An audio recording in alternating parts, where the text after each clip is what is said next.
This is Carlos. Yeah, sorry, I can't roll my R's. Give it a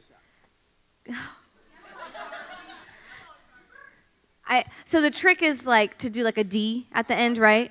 I don't know, like if there's a trick, it's just in my blood. Carlos. There you go. It wasn't bad. I'll practice. I'll practice. So you are here in this breakout to talk about racial reconciliation and what that looks like. Carlos. Yes. Will you tell me just a little bit about who you are? Yeah. And why you're so passionate about racial reconciliation moving forward in that? Absolutely. Well, so I am the son of a black Panamanian immigrant from Colón, Panama. He immigrated to the United States in 1960 with $20 cash and a shoe shine kit. And he didn't speak English. He was an 18-year-old. And he comes to America. A, in 1960, he's black. And B, he can't speak English. So there's like 2 strikes already. And he flies and he lands in America and he shines shoes at the airport for 2 years and saves enough money for 1 semester at the community college. Then my dad goes to the community college, gets straight A's, gets a scholarship to the next semester, gets straight A's, gets a scholarship, gets straight A's, goes to UCLA, gets straight A's, and now he's Dr. Firmin Agustin Whittaker. So he's like that American dream, right? And so my mom is a European Mexican. So she is a white Mexican. And so they're both Hispanic, okay? And I grew up in East LA, speaking Spanish, and then we moved to the South. This is maybe a little longer of an answer than you want, but Go for it. I'm a speaker. I just talk. We moved to Atlanta in the late 80s. No, early 80s. And when we moved there, I'll never forget my dad looking at me. Because remember, I just spoke Spanish at this point. I didn't even speak English yet. And my dad looked at me, a black man. But I didn't really know that, right? Like I'm just from East LA. He looks at me when we moved to Atlanta, and he goes, Carlitos, you are Mexican, is what he said. And I was like, okay. I'm not quite sure why he's telling me that, but okay. Well, so I go to school. And it didn't take me a day to figure out why he told me that. Because it was going to be a lot easier for me to be Mexican in the Deep South in the 80s than it was for me to be a little black boy. Well, regardless of my dad's attempt to make me not black, that was not an option when my friends saw my little Gary Coleman afro, and I immediately was met with just this very polite Southern racism that I existed in for the entirety of my childhood. And then all of this kind of fast forward, right? So I'm living in the kind of evangelical white space for a long time. I suddenly am like, all my friends are white. All my dad, they moved us to like a all-white neighborhood so I can go to the all-white school. And I realized maybe 10 years ago that most of my white friends didn't even see the color in me. And they actually saw that as a good thing. They're like, oh, I don't see your color. And I remember thinking like, well, God made me this color. Like what? Why would you not see it? So like that started to like bother me in some of the relationships. And then, we'll just kind of go there. In 2016, there was just a kind of line in the sand with a lot of my relationships with a lot of the friends that I had, where I started to speak up for the black side of me a lot more than I ever had before. And it made them very uncomfortable. It made like my best friends on planet Earth, the guys that have been with me my whole life, suddenly they're like, well, I mean, and this is how I knew that there needed to be racial reconciliation. When my best friends would say things like, but your dad's not really black. And I was like, well, why is he not black? Well, because he speaks Spanish. And I was like, my college-educated white male friends think that black people can't speak other languages. Like, that's where I was at. Like my jaw hit the floor, but then I realized, I mean, if this is like my best friends, I can't imagine the lack of education. So I started to, especially in 2020, started to really lean into my social media following and begin to educate in a very grace-filled way. The majority of my audience at that point in 2020 was very conservative, 30 to 40-year-old white middle Americans. And when I started to speak out on injustices regarding race, people did not know what to do. And I had there was a point in what I do on Instagram and my social media where I think so it was March of 2020, I put a post up right after the Ahmaud Arbery shooting, and I said, the post was entitled, what my white friends can do for the black community. And I had 26,000 Instagram followers at the time. It was like how I booked all my speaking, how I, social media really paid my bills. So 27,000. I woke up the next morning after I put the video up to 19,000 followers. So over 8,000 people in one night unfollowed me because I had made a decision to publicly start to educate. And I'll be honest with you, like, I thought I ruined my career. Like, I thought I ruined my life. I was like, I woke up the next morning panicked, and I remember I went to my Instagram post, that video, and I said, edit, and then I put my thumb over delete, because I was like, Lord, like, I feel like you called me to talk about this stuff, but I can't lose all these followers. Like, I can't do this. And I just remember being like, don't hit delete, but I hit delete on the video. And the second I hit delete, another pop-up popped up, and it said, are you sure? I was like, oh. Yes, I was sure, but now I don't know if I am anymore. And I'm so grateful that that second pop-up came up because I hit cancel, and I left it up there. And it was scary for me because my income was based on white evangelical Christians liking me. And then suddenly I had them not liking me, but I made the conscious decision to keep going after it, and the Lord replenished over and above what I lost. And I started to see thousands upon thousands of people coming to be educated, to become allies, to learn. And then, 50,000, 100,000, 150,000, 200,000. And then I was like, okay, people want to lean into this. People want to learn about this. And I try to educate in a very grace-filled way, in a way that doesn't make people feel stupid. I try my hardest. I'm a human, and I don't succeed at that all the time. But I know that if people don't feel safe, they're not going to want to come to a conversation. And that's really, the reconciliation is not going to happen over a screen. It's going to happen over a table.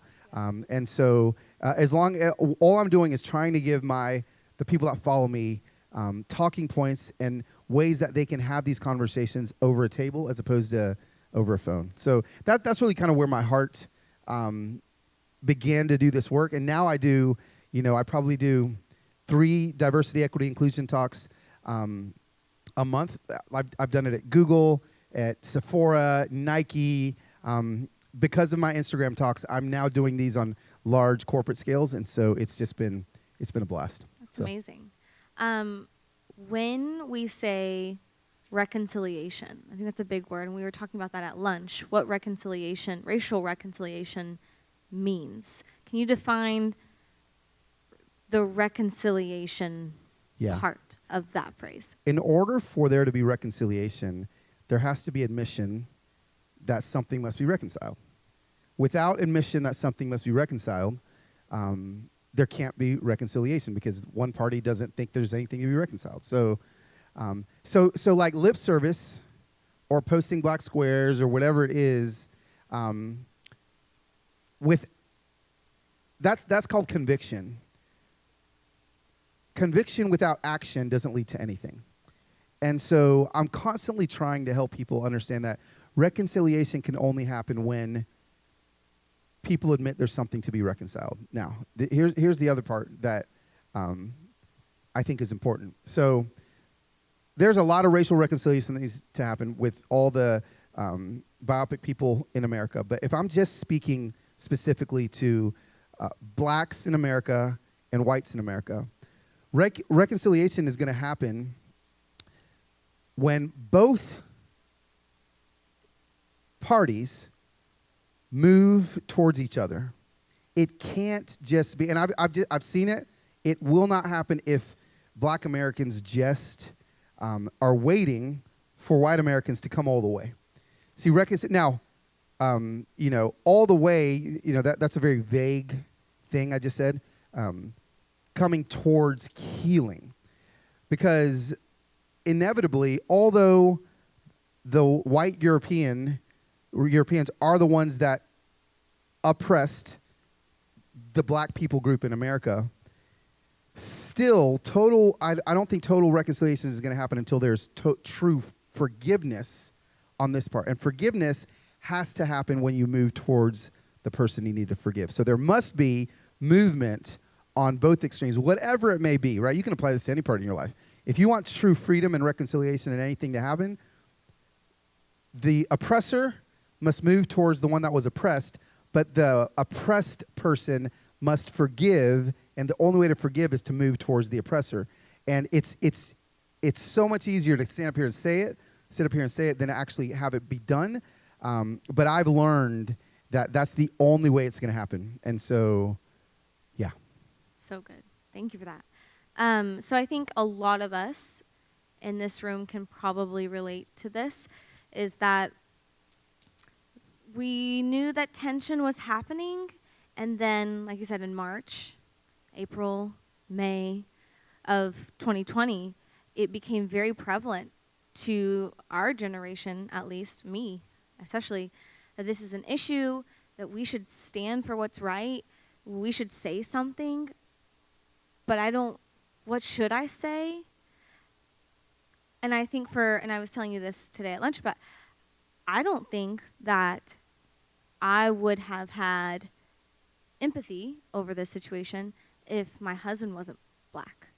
I would not have felt like convicted to act on this. And so I know in your podcast you talk a lot about, what do we say? What do we say? Do we just like go to our black friend and say, tell me about it? Like, I think we don't say anything because we don't know what to say.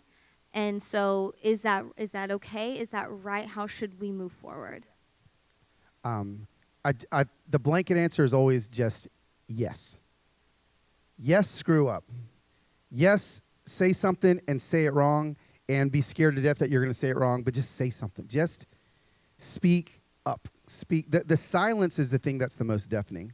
And I promise you that, like, as scary as it is to stand up and say something, I tell my friends all the time, because there's all these like little racist jokes that happen amongst white people that just kind of go like, oh, that was, I didn't laugh, so that means I'm not, admitting to my racist tendencies or whatever. I'm like, if you hear your great grandpa, God rest his soul, who may be the most racist human being in Beaumont, Texas, and you hear him say something, you as a 20-year-old, as hard as it may be, you say, Grandpa, actually that, like, you shouldn't say things like that.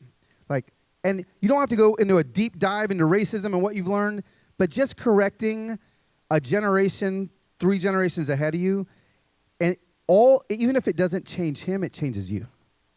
And so when you stand up for what's right, anytime you see any oppression happening, say something.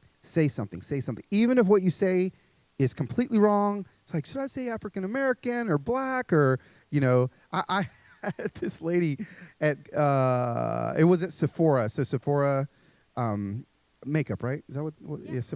Sorry, I don't even know. Like, I was like, is makeup, right? This woman, she's like, she gets up and she's like, I just love all my colored friends. And she says this, and I was just like, but again, God bless her soul, she's at least saying something. Like she's, and then there's kind of like this sweeping across the room, and I was like, oh, whoa, whoa, whoa, whoa, whoa, no, no, no, no, no, no, no. We are not going to shame or judge or, let's keep talking to me. Like, just keep going. Like, because what that did is that was going to scare her to never saying anything again.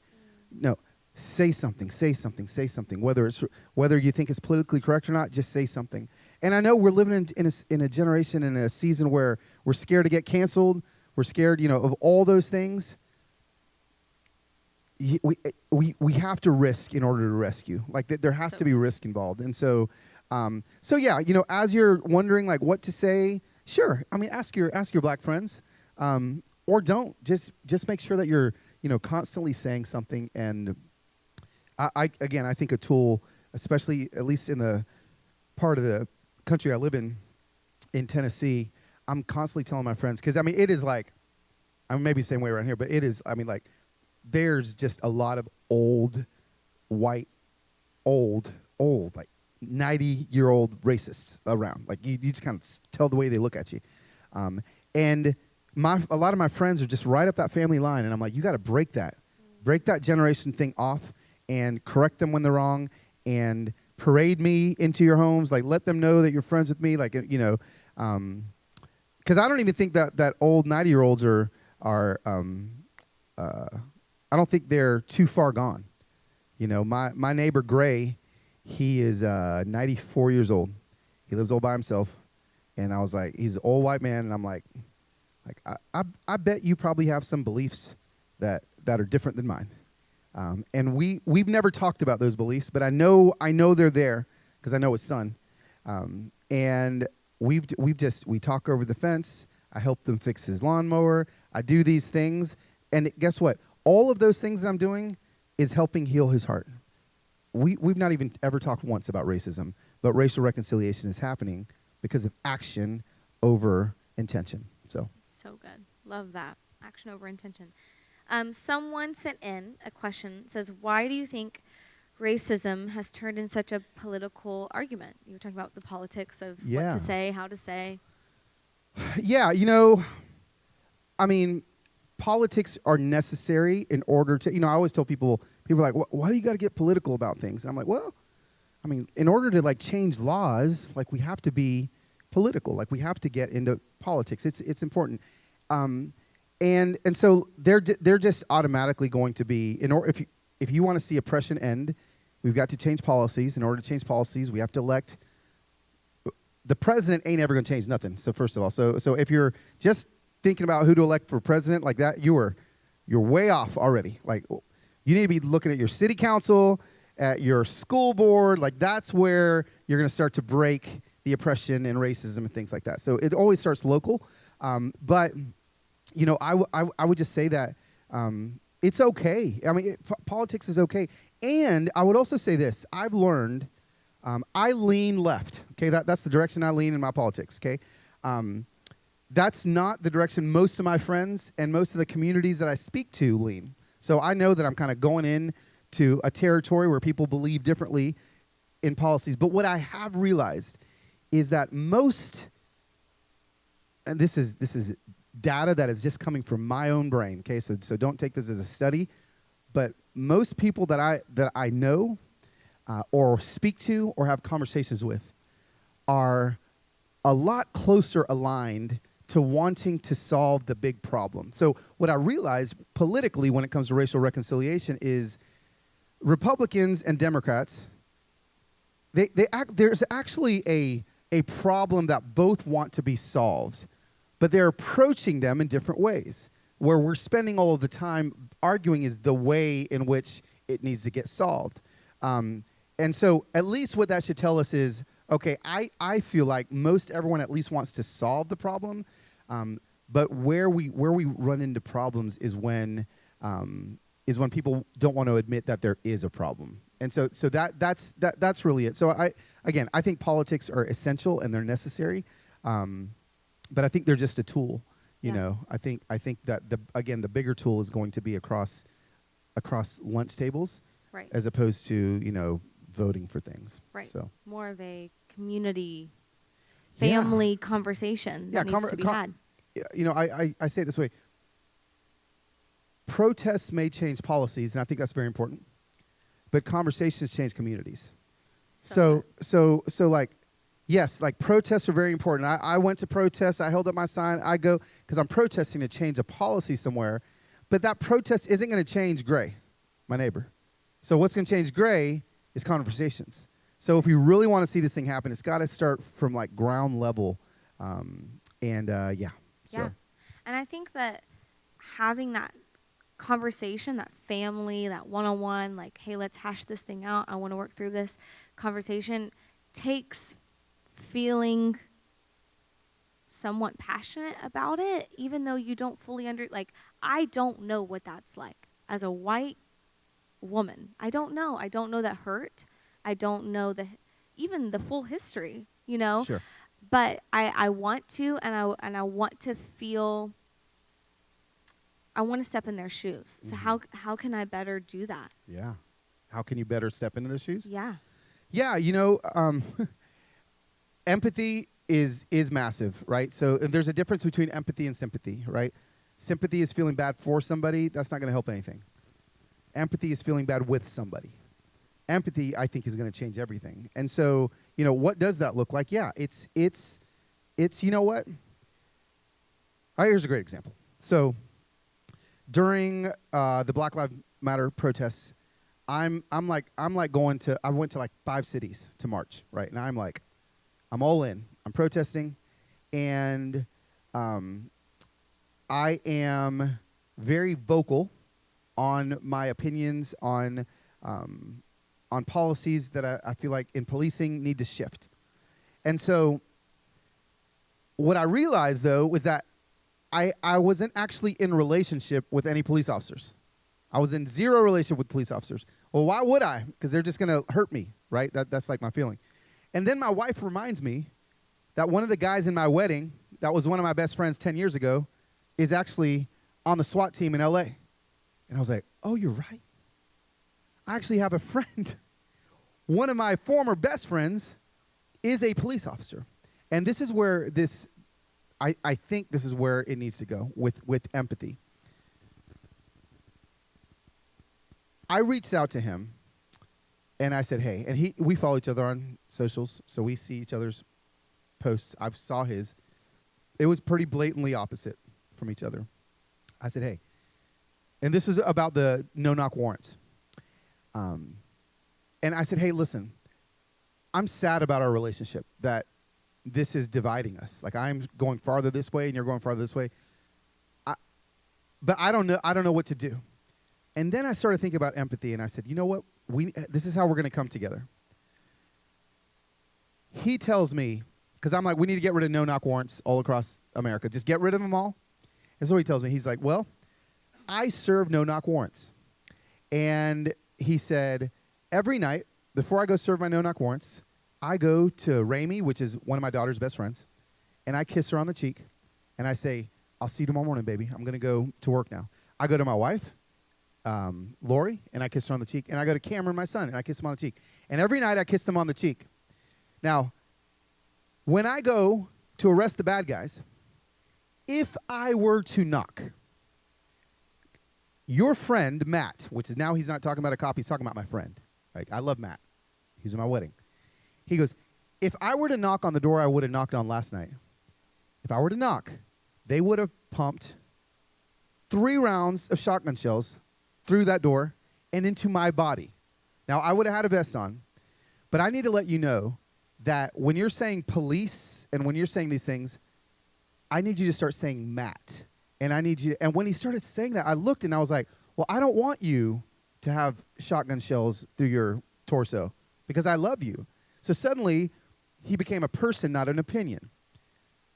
So this was what we decided to do. Because I was like, well, guess what? You don't know what it's like for me to live in fear every time I get pulled over. You don't know the literal panic that I go through and the way my palms are. I don't know what to do with my hands. I don't know. You don't understand that. So this is what we're going to do. You are going to come to a Black Lives Matter protest with me. And he was like, you going to put it on Instagram? I was like, no, you just come. And I will go on a police ride along with you. And he goes, okay. So we shook on it. And I flew to LA, And I always joke with my white friends because they're always like, I just remember when I was little, all my white friends, they were like, we're going to go on a police ride along. And I was like, that's fun? Like that's actually something you want to do? I just remember specifically thinking like, that's just something my little white boy friends like to do. Like, I don't know a lot of my little black friends that are like, I'm going to go on a police ride along, right? It's just different, right? So I said, okay, I'm going to go. So I went on on the ride along to see active crime and to see what he faced every single day. And then he flew to D.C. with me. And poor Matt, grabbed his Black Lives Matter sign, and by about 100 feet into the march, he is weeping. And he is crying. Why? Because he felt with me. And I felt with him. And what do? We reconciled by coming together. Does it mean that I changed my mind on the fact that I think policing has to shift? No. Does it mean that he changed his mind on some things he thought about the Black Lives Matter organization? No. But he didn't turn his back on his values. He turned to face me. I didn't turn my back on my values. I just turned to face him. And the statement that I say all the time when it comes to this specific situation, especially within reconciliation, is we've got to stop standing on issues, but instead walk with people. So I always say all the time, people are like, well, where do you stand on this issue, Carlos? And I'm like, I don't stand on issues. I walk with people. I don't stand on issues. I walk with people. And it drives people crazy, but the truth is I made an active decision to not stand on a certain issue, but actually go to the person that issue is and develop a relationship with them. At that point, I can still have an opinion on the issue, but it's no longer an issue, it's a person. And I think we've got to just get into that. The more we can start not standing on issues, but walking with people, I think the more reconciliation is going to happen. So good. Love that. Okay, so I started asking my husband, obviously who's black, questions that they probably sound very dumb to him, but I needed to know. And I think that it took bravery and it took courage. But I asked him, I said, during all the protests that happened, that broke out in April and May of 2020, I asked him, I said, like, why? Why are they doing this? Like, they're burning down their own city. And he said, Carly, they're tired and they're frustrated. Why do you think that? Yeah. Also know this. Also, I try to tell people like every black person or oppressed people group that is going to have a different viewpoint of every situation. So please understand that. But when I talk to people about I can't understand why they're rioting, like why they're rioting. Have you guys ever seen that? It comes on every Christmas. You guys are a lot younger than me, but there's a movie called A Christmas Story with Ralphie. You seen Ralphie? And so in the show A Christmas Story, in the movie A Christmas Story, he's constantly being bullied by this bully down the street. He's like it's like this, I'm telling you, like bully, right? He's picking on him. Then one day, he throws a snowball and it hits Ralphie in the face. And he comes, up to him, and the music and the movie starts playing a little bit. Things get a little bit slow motion. Ralphie starts going like this, and the next thing you know, little Ralphie is on top of this bully, just cussing and punching and going, and rage is coming out of him, and he's almost like not even thinking.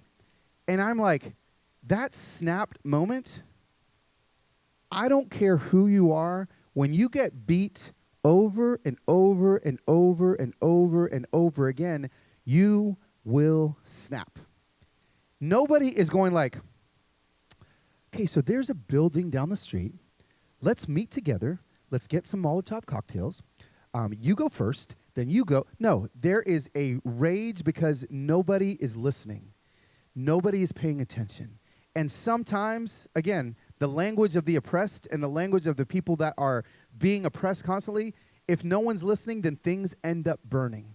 And I say that, and I'm always telling my friends, listen, I'm not saying this is the right thing to do, but I'm saying you've got to understand why it happens. And so I think at the end of the day, it's like understanding why riots like that happen is the contention point, and the point where if you can understand why, then you stop asking the silly question of why. Like, that's a waste of time. Like, why is this happening?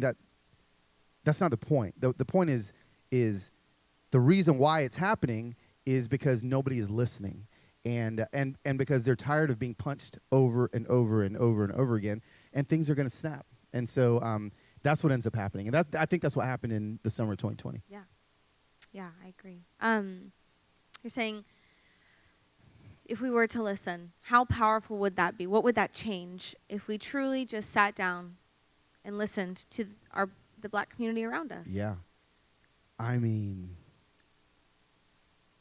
I can't even fathom that being the case, because it's just, I watched what happened in 2020, and I saw, what I saw was listening to, see how I can explain this. It felt like we were listened to, but all we were given the time to share was like the Cliff Notes, right? So like, you can pass a test if you read the Cliff Notes, but you don't understand the story. You don't understand the plot. You can't really step into the story by reading the Cliff Notes. And I feel like for most people, they just read the Cliff Notes. I had a lot of people follow me because people were like, oh, sharing Black accounts of Black creators, and then so they followed me, and they heard the Cliff Notes, but then the second I started talking about the rest of my life, the people bounced. And I'm like, oh, I'm not just like your Black educator. Like, I'm going to talk about my kids and vacation. And it's like, well, Carlos, can you just talk about, racial reconciliation? I'm like, no, it's not all I talk about. That's not my whole life. And so, you have to be willing to listen to the entire story and not just the part of the story that you want to hear. And stepping into relationships where you're in the relationship. I have these two friends. They're basically like the same guy. There's these Southern California white Trump voting conservative dudes, and they're two of my closest friends. And one of them made a decision to step into my story completely. The other one made a decision to only read the Cliff Notes of my story. And the one that ended up just reading the Cliff Notes of my story, like, the relationship is severed, like it's not there. The one that made a decision to read the whole story and step all the way in, I mean, they are fighting for racial reconciliation every single day. They still are a white, conservative Southern California guy, but they're fighting for injustice. And I'm like, that's why I'm like, this isn't a left or a right thing. Like, anybody can fight for this as long as you step into the entire story. And so, that takes risk, that takes work, that takes more than like, oh, okay, like, let's have lunch. That's like really diving in. I tell friends all the time, like, you're not going to change by just like having lunch with a Black coworker every so often. Like, you've got to like really build a relationship, get all the way in. So, and that's uncomfortable, but it's so needed. Yeah. So I want to kind of segue into what this looks like for the church. So my question to you is, what does it mean to be Black, American, and Christian? Yeah.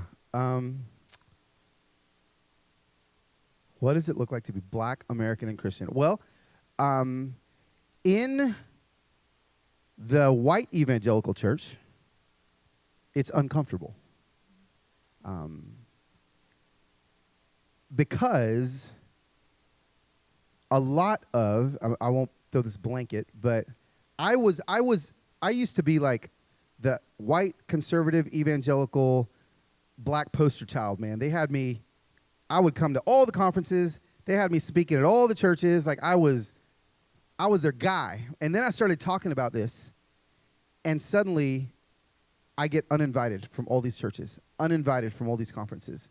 So it's super uncomfortable. Like, it is, and then what drives me freaking crazy is Google, Sephora, Nike, all these secular companies are asking me to come in to help them with this. But the church, the white evangelical Christian church, is the one running away from it. And so it's frustrating, it's confusing. That's why this just, makes my heart beat, because to just be able to have these conversations, and again, just to take everything that you're hearing and then just sit with it, and just be like, what can I do? Like, what's something that I can do? So I think it's confusing. I think it's frustrating right now. I think, I think that, we can separate the black part and just talk about American and Christian and the frustration that I think a lot of people have that, America isn't God's favorite country on planet Earth. And he loves America just as much as he loves Ethiopia, or as much as he loves Ukraine, or as much as he loves Russia. And so I think we start seeing a lot of when the country gets propped up at the same level as the gospel, that gets super frustrating as well. I know that's not the question you're asking, but it's part of it, because I think that all of these things bleed into each other. When I was like in vacation Bible school as a little kid, I remember we used to do the pledge in church. We do the Pledge of Allegiance to the flag, and then to the Christian flag, and then to the Bible. There was like a pledge to the Bible, I think. Was that right? I don't know if. Yeah. And I remember thinking, I didn't think that was weird back then, but man, do I think that's weird right now, right? Like, that's weird. If that's not weird, it's got to be weird, right? And so I just think, like, man, like, if we can't we could get the gospel back to the pure heart of what the gospel is. It has nothing to do with the country, and so I think there's a lot of that. I actually have a podcast with Dante Stewart. I think it's a podcast like in the 30s of my podcast, maybe 32 or 33, where he was a football player at Clemson, and then he was invited into the white evangelical space, and then pretty much got kicked out, as I did. But he's just a lot more thoughtful with his words, and he's got a lot of good answers for that as well. Yeah. So. Well, in that interview, Dante was talking about the value gap. Yep. Richard Hughes myth, is that something? Can you? Because I know in history I've seen the gap. I've seen the gap. Can you explain what Dante was saying there? Well, help me remember that part of the conversation. So we were talking. You guys were talking about the value gap in which, not necessarily in politics, but just in history of white people and financially and location where they live. Yeah. And you know what I mean? Like, yeah. More like economically, the value gap. Yeah. I mean, it's, you don't have to be like a private eye investigator to see the value gap, right? I don't know about driving around Beaumont, but I'm sure you can see a value gap, okay? I think I saw it driving here. Like, I drove from Houston here, and the way that it took me, I drove through the value gap. And there is one. Like you can't say that there's not one. And so I think what drives me crazy is when we talk about equity. Oh man, that word drives a lot of white people crazy. They're like, no, we don't want equity, we want equality, right? Equity, that's not fair. Like, and I'm like, well, there's the value gap problem. See, equality is giving everybody steak for lunch. Equity is asking who's a vegetarian, right? There's a big difference there. So you may be giving everybody the same thing, but there's somebody that actually needs something else. So equity that's why it's just that step past equality. It's so funny because, like, I love these conversations. I wish Nathan was here, because Nathan Finocchio and I are really close, but we really see things differently. And it's so good for me to have a friend like that we can kind of, because if I were to say equity around him, he'd lose his mind. And he's got great points. But I feel like it's so important, and the value gap we can begin to chip away from that when we actually have these conversations with people that view this stuff differently than us. It's so much easier to just like listen to the people in the podcast that you agree with and that tickle your fancy and make you feel good. But I listen to constantly people that disagree with me politically when it comes to racial reconciliation, all those things. I'm learning from them because I want to know what they're thinking. And so I think it's very important that we're making sure that we're learning holistically when it comes to this stuff. But, yes, there's a massive value gap when it comes to even, for me, there was a value gap. Like, I was valued because I was like the high energy black guy that talked like a white guy. That was my value to a lot of evangelical churches. And that made me frustrated after I realized that was the value that I was giving them. I'm like, oh, okay, because I'm Carlos. Fantastic. Right. And that made them feel safe. But the second I would get loud and would start to sound a little different in how I was preaching or teaching, the value gap got bigger. So, yeah. So tough. Okay, so we only have 16 minutes. So there's a couple of just kind of random questions. We can just shot fire them. This one says, what do you say to the idea that if you're white, you're racist? And does that help or hurt the conversation? Yeah. Is that like a good blanket? Sure. Yeah, I'd say that. I have a difference of opinion on this than a lot of other people that do this sort of work. When I do the work, I go in with the intention of letting people know that I can actually, and a lot of black people don't believe this, but I believe that I can be racist too. Now, there's black people that say that's impossible. I'm not of that opinion, and so I don't like blanket statements that if you're white, you're racist just because you're white. Like that's just actually not true. There's I can't remember the guy's name. A lot of people don't like the book, but the whole How to Be an Anti-Racist, Ibram Kendi. He's got a book where I really like his definition of racist and anti-racist, because what that does is it allows you to stop saying I'm not racist. That's not a term anymore. You can't say I'm not racist anymore. I love that. Instead of saying I'm not racist, because not racist means I'm not doing anything. And at that point, when you're not doing anything, what that does is you are doing something. That means you're lending your silence to people that are actively racist. When you're anti-racist, that means now you put action behind your intention and you're doing something to fight against racism. So I'm constant. You don't even have to read the book, but just get that in your head. Like, how can I be anti-racist, not racist? And and that's a big conversation that helps a lot with older generations, because a lot of older generations love to say, well, I'm not racist. And I'm like, okay, that's great. Sweet. Now let's move you from not racist to anti-racist. Well, what do you mean? I was like, well, this is what I mean. Actually, when the next city council vote comes, I need you to vote for this person because they're going to help put in policies that are going to help racist policies end. And suddenly now they're thinking, oh, wow. Well, and so at that point, they have to make a decision. Do I want to be anti-racist or racist, right? So once there's that defining moment, now you can't live in the middle anymore. You have to be either anti-racist or racist. So good. Is this helping? Is this good? Okay, good. Another one. What is your take on renaming of schools and removal of statues that celebrate Confederate soldiers? Yeah. So 32 feet from my front yard was a statue of Nathan Bedford Forrest, who was the Grand Master of the Ku Klux Klan. From my front freaking door, I could see the flags waving on I-65 on the freeway. And every day I would walk out and I would see this statue. And of Nathan Bedford Forrest, a Grand Master of the KKK. Now, he was a big general in the Civil War. There's lots of statues around him. His bust is in the Tennessee State Capitol. And so people would always ask me this question, and I'm like, well, this isn't like an idea for me.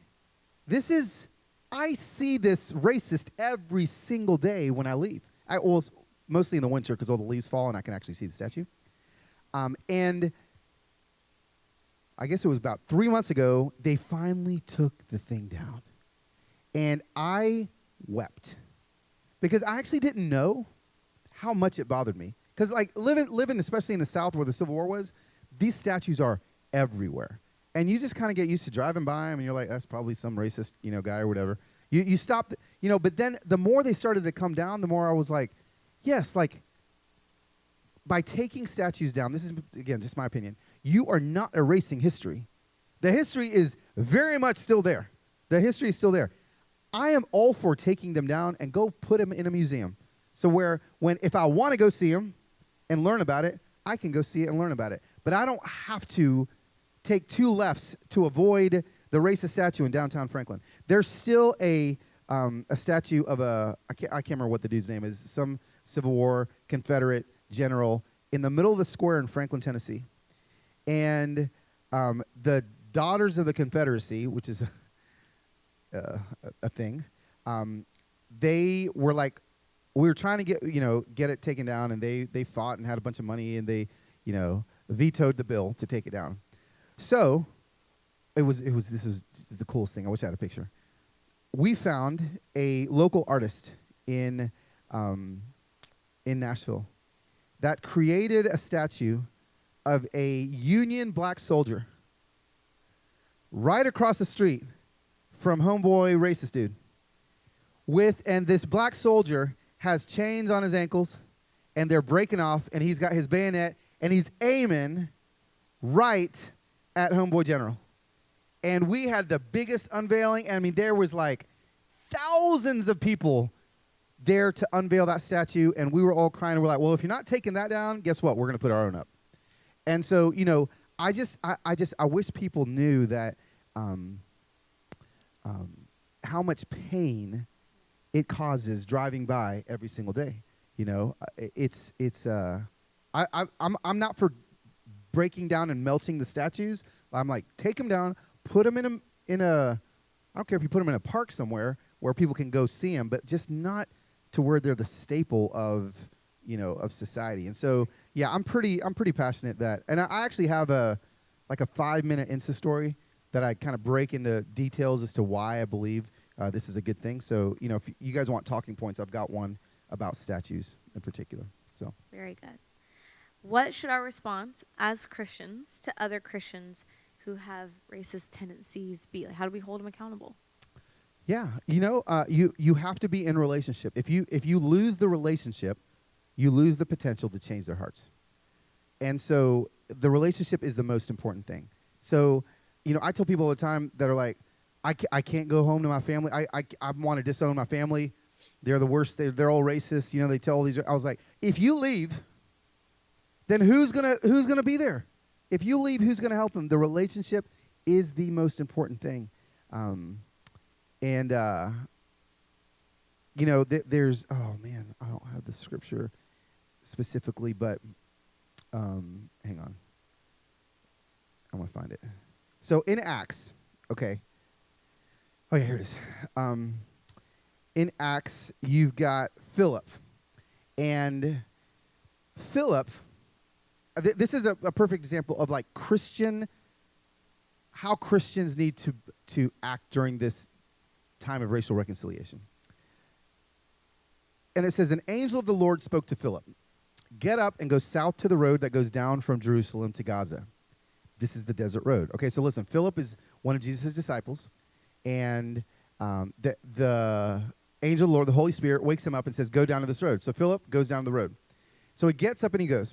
There was an Ethiopian man, a eunuch, a high official of Candace, queen of the Ethiopians, who was in charge of her entire treasury. He had come to worship in Jerusalem and was sitting in his chariot on his way home reading the prophet Isaiah out loud. Now listen, Philip and this Ethiopian are two different races, okay? The Ethiopian, or Philip would never, people like Philip would never have wanted to be seen in public with a black guy, okay? This is just in scripture, this is historical context. So the Holy Spirit wakes up Philip, tells him to go to the road. Then he sees this Ethiopian. He's also not just a deviant by race in Jerusalem. He was actually a sexual deviant too, because eunuchs, what they actually got castrated because the queens that they served for wanted them to be single-minded, single-focused. So they would castrate them, and so he was literally a sexual deviant. He was for two reasons, Philip had no reason to go up to him. But it said that this Ethiopian eunuch was going by in his chariot, and the Spirit told Philip to go and join the chariot. Okay? So, when Philip ran up to it, he heard him reading the prophet Isaiah, and he said, "Do you understand what you're reading?" And the Ethiopian said, "How can I, unless someone guides me?" So he invited Philip to come up and sit with him in the chariot. And this is what I'm telling my white Christian friends all the time, especially Christians. If you follow Philip's example, you have to hear from Holy Spirit. You have to be in tune. We talked about this earlier. Holy Spirit's going to tell you to do some radical things, right? Go up to the chariot of whatever deviant in society or whatever makes you uncomfortable. It made Philip really uncomfortable to go up to that chariot. If somebody saw him going up to the chariot, he would be the talk of the town. But he went up to the chariot anyway. And most Christians stop there. God, okay, I'm up at the chariot. God, I'm at the Black Lives Matter chariot. This is really uncomfortable. I don't want anyone to see me, but look at me. Like I'm at the Black Lives Matter chariot, and is this good enough? No. What else did he do? He didn't go up to the chariot. What did he do? He got in the chariot. That's going to be where the rubber meets the road. If I can see more of my white Christian friends not only going up to the uncomfortable chariots, but actually getting inside of the chariot, that means, I have a friend of mine who he's struggling with his daughter, has come out as gay, and he doesn't know what to do, and all these things. I was like, go get in her chariot. Oh, man, I don't know if I can do that. I was like, no. Go, don't only go up to her chariot, get inside of the chariot. Because when you get inside of the chariot, that's where the conversation and the relationship can happen. So whatever it may be, whatever hot topic it may be, go up to their chariot and get in the chariot. Because when he got in the chariot, the guy became a Christian. The guy found the Lord. So anyway, yeah. Uncomfortable conversations always leads to healing, I think. Absolutely. Okay, so last two questions. Yeah. We'll wrap it up. And this question I actually had, but someone else also typed it. But so I'm married to a black man, beautiful black man. He is really pretty. Gorgeous. Yeah. Gorgeous. His Our babies. Teeth, he's got some teeth, man. Wow. Yeah. Yes. I just want him to smile at me all day. All day. Yeah. I'm like, just stay smiling. But when we got married, meeting his family, predominantly all black, I never felt any sort of, I guess, yes, there was a color difference, but I felt welcomed, to say the least. So we go on these family vacations together. And I'm the only white person in the family when we go on these vacations. I'm fine with that, right? Like, I'm comfortable. I love them. They love me. But when we go, so in San Francisco last summer, we were at a car rental place. We just got off the plane. We were all in San Francisco standing in this line. And I was standing at the back of the line with Darian's mom. And we were talking. Our luggage was next to each other. And this girl who was black came up. She was working for the rental place and said, came up to me and said, "Are you waiting for your rental?" And I was like, "Oh, I'm with them." And she said, "Oh. Yeah. Okay." And walked away. And I was like, that was strange. Okay. And I was like, don't think about that. Like, it's fine. It's fine. Misunderstanding. So then we get the rental. We go to lunch. We're all sitting. I'm sitting next to my husband. And we're all sitting at the same table. The guy, who's white, comes, asks me, "How do you want your check?" I'm like, "Oh, I'm with them. Like, we're all together."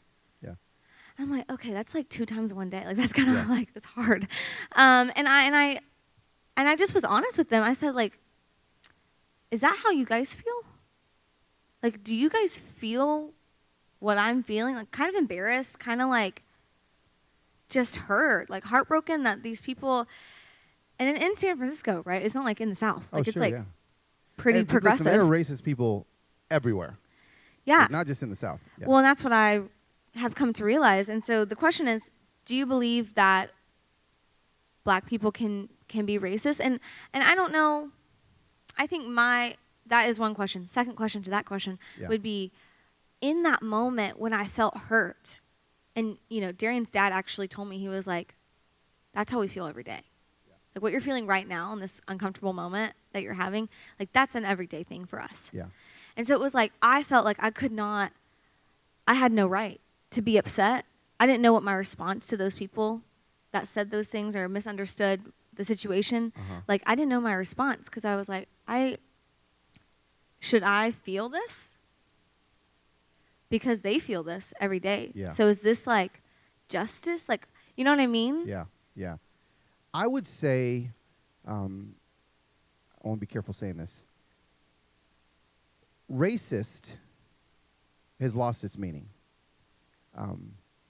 And again, I would say How to Be an Anti-Racist, Ibram Kendi's book, even if you just read the first chapter, will allow you to realize that, like, I don't think that a person,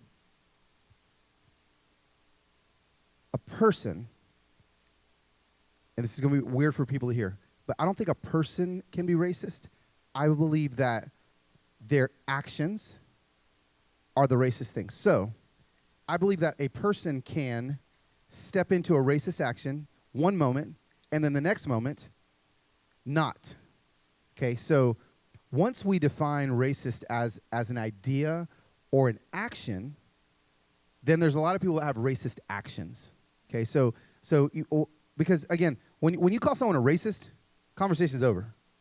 Like it is over. When you call their action racist, now you can step into the conversation a little bit more. So I would say this, to that, yes, welcome to feeling weird, and to feeling all the things, but B, there is so much trauma attached to, there just is, and not to every black person, but to black people, there's so much trauma attached to white people. There just is. That there's visceral reactions that will come up that I tell my white friends all the time. Yeah, if you come with me to do this and it's just nothing but black people, you may run across people that have a visceral reaction because of things that have happened to them. So it's all trauma related. It's all things that are kind of bubbling up. A good example was my son. So my son's Korean. So he's got a white mom, a black dad, and he's Korean. I mean, he's got the most confused life ever. He was raised, and then he's raised in the South. Okay, to top it off, and so there's not a lot of Koreans in Nashville. We went to Beijing, China, for spring break 2 years ago, and I'll never forget stepping off that plane, and my son, he started walking different. He started walking with like an authority that I'd not seen him walk with. And I was like, but you're not Chinese. He's like, Dad, they all look like me. Everyone looks like me. And he goes, for the first time, you are the one that doesn't look like anyone else. And so the rest of that week, my son is like hailing cabs. He's like, I got it, Dad. Hailing cabs. He's doing things because he felt for the first time empowered, And so just know that that is. I'm glad you experienced that. Not that I would want you to experience something different, but know the power of feeling like the minority. I think it's vital for you to do that, And so if you never feel like the minority, go to a black church on Sunday and experience a 3.5-hour service, and my friends, and a couple of offerings and the whole thing, experience it, feel different, Go to I tell my white friends all the time, go to a black comedy club downtown Atlanta or Chicago, and be the one white dude. And let that comedian point you out. And feel it, because I think it is important that you feel it. So, I don't think it necessarily answers your question, like, can black people be racist? I like to remove the term racist from people and attach it to ideas, because at that point it becomes conversational. So good. Well, I think we do have to wrap up. Darian's texting me. He's like, let's go. But you like to end your podcast. Human Hope is his podcast, right? Human Hope. And he's like the hope giver. And so I think the hope to end this conversation is that we're having the conversation and that we're in this room and we're uncomfortable maybe a little. But I hope that, I think this gives hope to the church and to its people, black and white. Yeah. And yeah. Have conversations. Think of the one person this week that that you could have a conversation about this with. And go have it. And that would be, that's going to be 40 conversations that we can think coming out of this one talk can have. And just imagine, even if only out of those 40 conversations, if only 5 of them go well, that's 5 more people that are stepping out into, being an ally and helping. So very good. Well, thank you so much, Carlos, for being with us. Can we say thank you? Thank you. Thanks, guys.